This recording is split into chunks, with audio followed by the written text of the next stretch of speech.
नमस्कार। आकाशवाणी जयपुर अजमेर से प्रस्तुत हैं प्रादेशिक समाचार।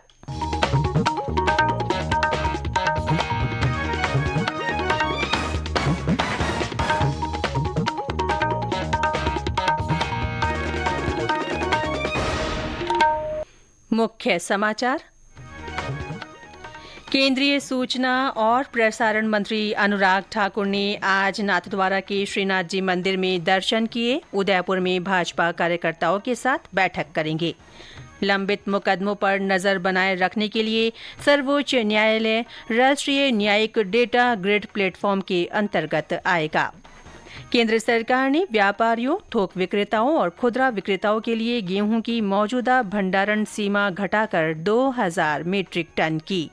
और अंतर्राष्ट्रीय लोकतंत्र दिवस आज।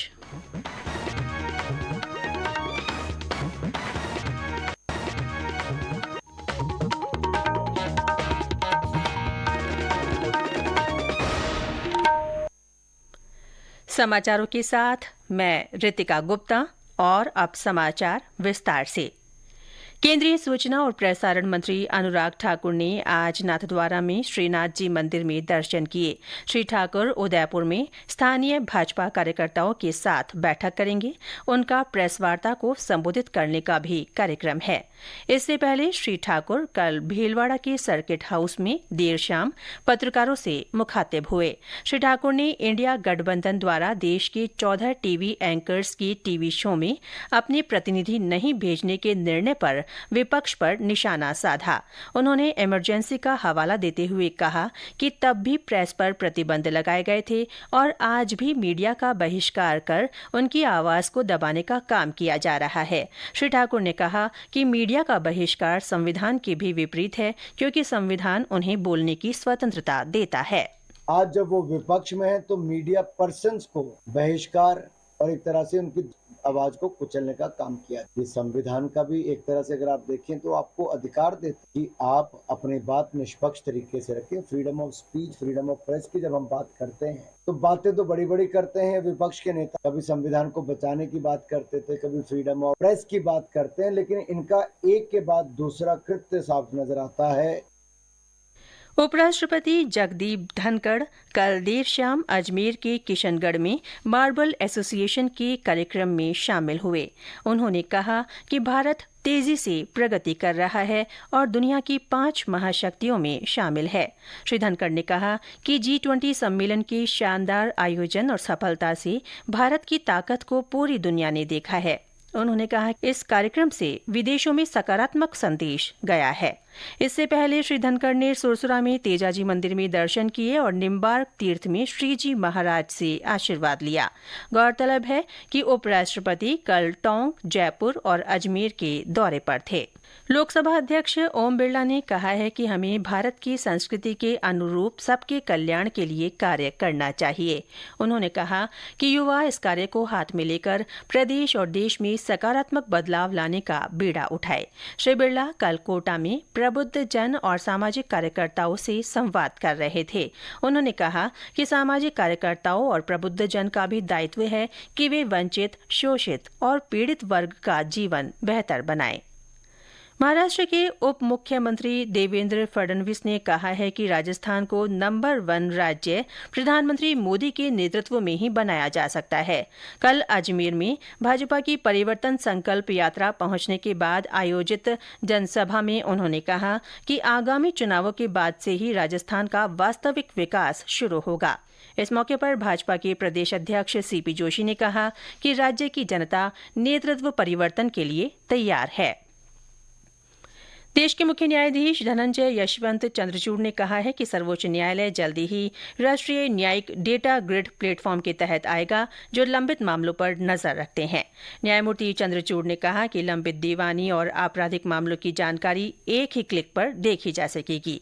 राष्ट्रीय न्यायिक डेटा ग्रिड 18,735 जिला और अधीनस्थ न्यायालयों सहित उच्च न्यायालय के आदेशों, निर्णयों और मामलों के ब्यौरे का डेटाबेस है, जिसमें अब सर्वोच्च न्यायालय भी जुड़ जाएगा। प्रधानमंत्री नरेंद्र मोदी ने सर्वोच्च न्यायालय की इस पहल की सराहना की है। एक सोशल मीडिया पोस्ट में प्रधानमंत्री ने कहा कि प्रौद्योगिकी के इस तरह के उपयोग से पारदर्शिता बढ़ेगी और देश में न्याय प्रणाली मजबूत होगी। ये समाचार आकाशवाणी जयपुर अजमेर से प्रसारित किए जा रहे हैं।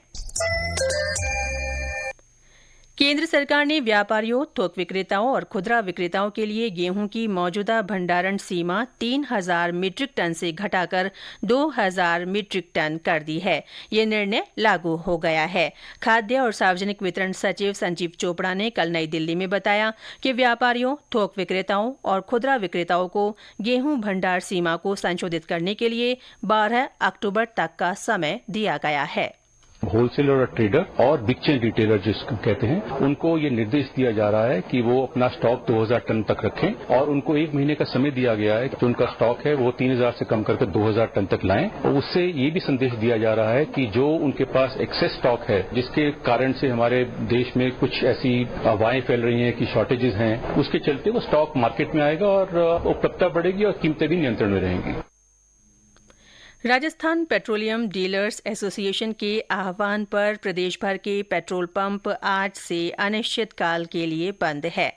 एसोसिएशन ने 2 दिवसीय सांकेतिक हड़ताल के बाद कल अनिश्चितकालीन हड़ताल की घोषणा की। एसोसिएशन की विज्ञप्ति के अनुसार पेट्रोल पंप डीलर्स राज्य सरकार से वैट कम करने की मांग कर रहे हैं, लेकिन राज्य सरकार ने इस संबंध में अब तक कोई निर्णय नहीं लिया है।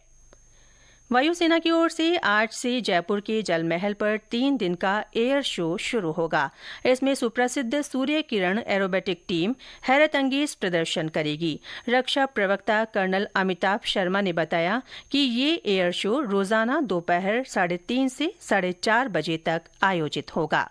इंडियन एयरफोर्स की सूर्य किरण एरोबेटिक टीम्स विश्व प्रसिद्ध टीम्स हैं, जिन्होंने देश विदेश में विख्याति प्राप्त की है। यह टीम आज 14 साल बाद हमारे यहाँ जयपुर में अपना प्रदर्शन करने आई है और ये बहुत ही सौभाग्य की बात है और मैं समझता हूँ ये एक बहुत अच्छी अपॉर्चुनिटी है हमारे युवाओं के लिए इसको देखने के लिए और इंडियन एयरफोर्स की माइट और उनकी स्किल्स को और रोमांच को अनुभव करने के लिए। तो मैं चाहूंगा तमाम लोगों से कि वे यहाँ आए। 15, 16, 17 को इसका आयोजन जल महल पर किया जा रहा है। यह सभी के लिए ओपन है और इसमें कोई पास या कोई टिकट नहीं है, ये सब निःशुल्क है। इस आयोजन के लिए मानसागर झील की पाल पर अस्थायी कंट्रोल रूम बनाया गया है। एयर शो की कल वायुसेना की ओर से रिहर्सल की गई। आज अंतर्राष्ट्रीय लोकतंत्र दिवस है। इस अवसर पर विधानसभा के डिजिटल म्यूजियम और राजनीतिक आख्यान संग्रहालय को आमजन के लिए खोला गया है। विधानसभा अध्यक्ष डॉ सीपी जोशी ने प्रदेशवासियों को लोकतंत्र दिवस की शुभकामनाएं दी हैं। विधानसभा के प्रमुख सचिव ने बताया कि आगंतुक आज सुबह 10 बजे से शाम 5 बजे तक निःशुल्क इस म्यूजियम को देख सकेंगे। दर्शकों को अपने पहचान पत्र की फोटोकॉपी प्रवेश द्वार पर जमा करानी होगी। म्यूजियम को देखने आने वाले लोगों का प्रवेश विधानसभा के द्वार संख्या 7 से होगा। राष्ट्रीय मुक्त विद्यालय शिक्षण संस्थान ने 10वीं और 12वीं कक्षा की प्रायोगिक परीक्षाओं की तारीख घोषित कर दी है। क्षेत्रीय निदेशक ने बताया कि सभी परीक्षार्थी NIOS की वेबसाइट से परीक्षा संबंधी जानकारी ले सकते हैं। और अब श्रोताओं के लिए एक विशेष सूचना। क्षेत्रीय समाचार एकांश आकाशवाणी जयपुर ने अजमेर, जैसलमेर, प्रतापगढ़, पाली, अनूपगढ़, बालोतरा, ब्यावर, डीग, डीडवाना, कुचामन, दूदू, गंगापुर सिटी, जोधपुर ग्रामीण, केकड़ी, कोटपुतली बहरोड, खैरतल तिजारा, नीमका थाना, फलौदी, सलुम्बर, सांचौर, शाहपुरा, जयपुर शहर और जयपुर ग्रामीण जिलों के लिए अंशकालिक संवाददाताओं के चयन के लिए योग्य उम्मीदवारों से आवेदन आमंत्रित किए हैं। आवेदन जमा कराने की आज आखिरी तारीख है। इच्छुक अभ्यर्थी www.newsonair.gov.in पर वैकेंसीज में जाकर आवेदन का प्रारूप प्राप्त कर सकते हैं। और अंत में मुख्य समाचार एक बार फिर। केंद्रीय सूचना और प्रसारण मंत्री अनुराग ठाकुर ने आज नाथद्वारा के श्रीनाथ जी मंदिर में दर्शन किए। श्री ठाकुर उदयपुर में भाजपा कार्यकर्ताओं के साथ बैठक करेंगे। लंबित मुकदमों पर नजर बनाए रखने के लिए सर्वोच्च न्यायालय राष्ट्रीय न्यायिक डेटा ग्रिड प्लेटफॉर्म के अंतर्गत आएगा। केंद्र सरकार ने व्यापारियों, थोक विक्रेताओं और खुदरा विक्रेताओं के लिए गेहूं की मौजूदा भंडारण सीमा घटाकर 2000 मीट्रिक टन कर दी है। और आज अंतर्राष्ट्रीय लोकतंत्र दिवस है। इसके साथ ही प्रादेशिक समाचार बुलेटिन समाप्त हुआ। नमस्कार।